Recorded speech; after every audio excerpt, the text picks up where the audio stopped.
Visite d'une journée du président français François Hollande en Angola vendredi avec à la clé une belle moisson de contrats commerciaux pour les chefs d'entreprise, une cinquantaine qui accompagnaient le chef de l'État français.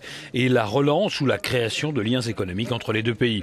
Pour François Hollande, l'Angola est un partenaire important, politiquement, mais aussi et surtout économiquement.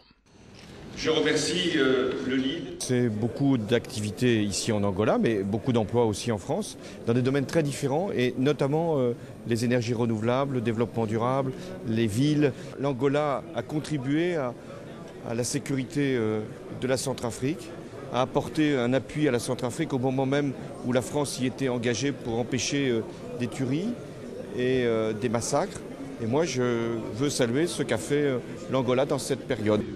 Le président Dos Santos dirige l'Angola depuis 1979. Malgré la forte croissance due au pétrole pour partie, la moitié des Angolais vivent encore avec moins de 2 $ par jour et l'Angola est l'un des pays du monde avec le plus fort taux de mortalité infantile, 161 décès pour 1000 naissances.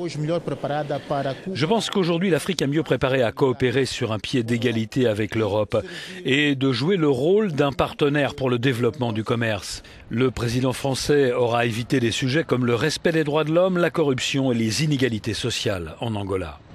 À vrai dire, l'Angola est l'étape primordiale de la tournée africaine de François Hollande. La vitalité économique de cette puissance régionale africaine est un enjeu stratégico-économique. Alors que l'Europe traverse une des crises les plus importantes de son histoire, ici à Luanda, François Hollande fait donc de la réelle politique, tout comme l'ont fait par le passé Angela Merkel ou Matteo Renzi. François Chignac, Luanda, Euronews.